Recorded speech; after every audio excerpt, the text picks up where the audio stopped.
Magandang araw mga bata! Kumusta? Si Kuya Red muli ito at may panibagong kwento na naman ako para sa inyo. Ang pamagat nito, ang misyon ni Gamo-Gamo. Kwento ni OK Inoosari mula sa Let's Read Up. Tara na, mamati na, ikaw ang ako patira. Pamati kita at istorya, samit tayo na kabaraka. A story time, mag-enjoy good kita.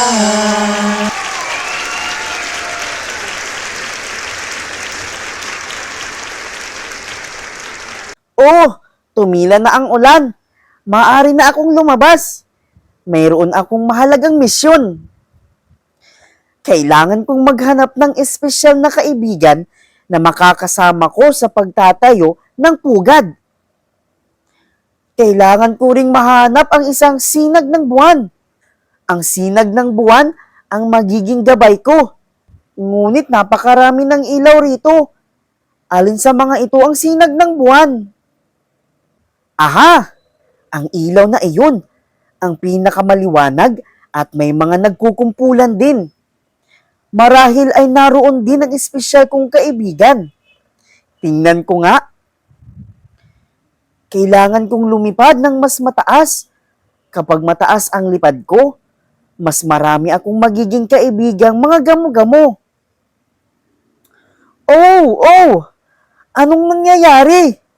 Patalbog-talbog lang ako. Maghahanap pa ako ng ibang liwanag. Baka sakaling mas madali akong makatagpo ng kaibigan doon. Uy, ano kaya iyon?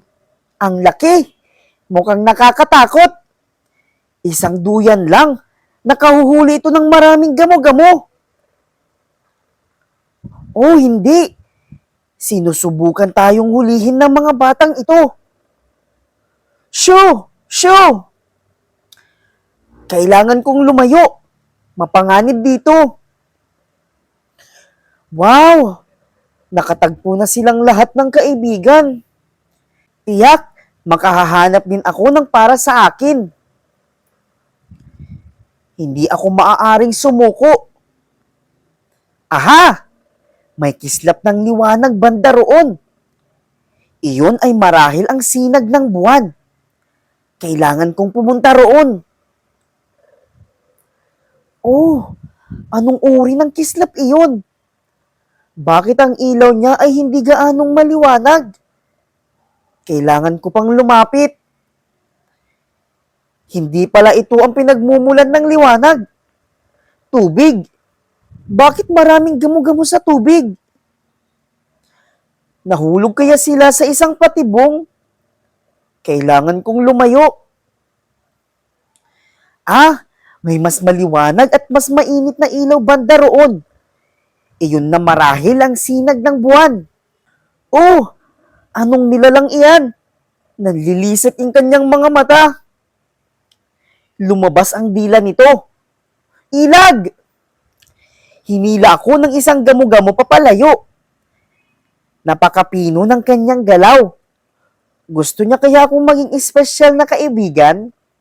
Oh, nahulog ang kanyang mga pakpak. Oo, ang ibig niyang sabihin. Nagtagumpay ang aking misyon. Mayroon na akong espesyal na kaibigan. Ngayon ay handa na akong bumuo ng bagong pugad. At dyan po nagtatapos ang ating kwentong ang misyon ni Gamo-Gamo. Mga bata, dapat nating tularan si Gamo-Gamo na mula sa kwento. Siya ay determinado sa mga bagay na gusto niyang makuha. Dapat marunong tayong magsakripisyo at tiyaga para makuha natin ang mga bagay na gusto natin. Maraming salamat sa inyong pakikinig. Magkita-kita muli tayo sa susunod na linggo. Paalam!